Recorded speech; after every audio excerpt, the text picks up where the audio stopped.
Hey guys, welcome back for episode 2, not part 2, of Platinum Reviews.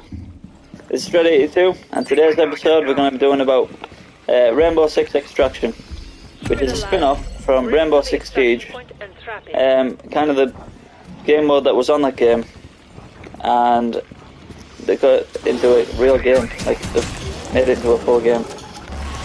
You've probably seen this game by now, it's been out a few months. But I thought it'd be a good one to go through because it's not been out that long.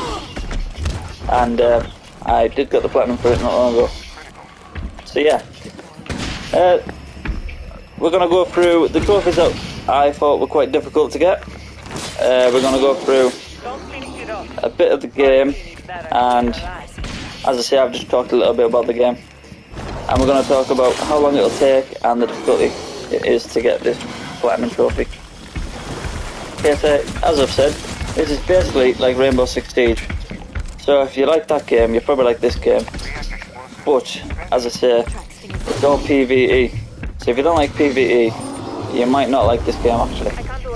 So make sure you look at some other reviews before you think about getting this game. So onto the trophies. Well, the difficult trophies at least. There are about 3 trophies that I found quite hard to get on this game. The first one being getting all my operators to level 10. It's not difficult in the sense like it's hard for you to do. It's difficult in you've got to play a lot of the game to get them all to level 10. That includes using some of the operators that are not great, such as like Sledge, where just like on Rainbow Six Siege, he has his sledgehammer kind of, skill, as they call it. You know, it's a skill to use a sledgehammer apparently.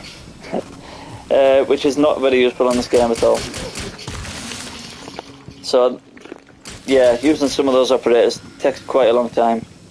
And it makes it longer if you don't enjoy using those operators. And there are, I'm not quite sure how many. I think there are about 18 operators that you've got to get to level 10. So yeah, it can take quite a long time. The second one, the second trophy that I thought was quite difficult was getting 50,000 XP in one operation, or extraction, whatever they want to call it. So this is a kind of an endgame activity. You can do it in this mode where it's like a waves kind of veteran thing it's called. Can't think of the exact name. It's like a veteran mission or something it's called that you unlock when you've got to a certain level. So yeah, that one, it's not so bad if you have high enough operators and you know how to get more XP, like, you know, headshots and things like that. And using operator items gives you more XP. So yeah, that one, it can take a bit of skill, but it's not so bad. The next and the last one we're going to talk about today of the trophies that I thought were hard to get is one where you've got to do all these challenges corresponding to the 4 different like locations. So you've got New York, Alaska, San Francisco, and like a made-up location in Colorado or something like that. And you've got to do a lot of like these. They're called research tasks, but they're basically challenges where you've got to do specific things on the specific levels to specific enemies, specifically. Yeah, so, as I was saying, there's these guys here, these, I don't know what they're called, breaches, that like explode, and one of them on, say, for San Francisco, I'll ask you to silently take maybe 5 of them down with a takedown. Or on New York, he might ask you to kill these lurkers, which are like these invisible guys, with critical hits. But the problem with these challenges is not that they're difficult to do, it's that you don't always get the enemies spawning that you need. Like the lurkers or the smashers, those kind of enemies that are kind of harder and more unique than the common drone, don't always spawn in every game. So this is where the RNG comes in. You're gonna have to play quite a lot of games just to get a single challenge done, which might be done very easily, or it could be the first time that you get it done if you get the right enemies spawning. Also, it depends on your team. You know, some of your teammates might alert enemies and then make it harder for you to get the stealth trophies. So yeah, that's the trophies out of the way.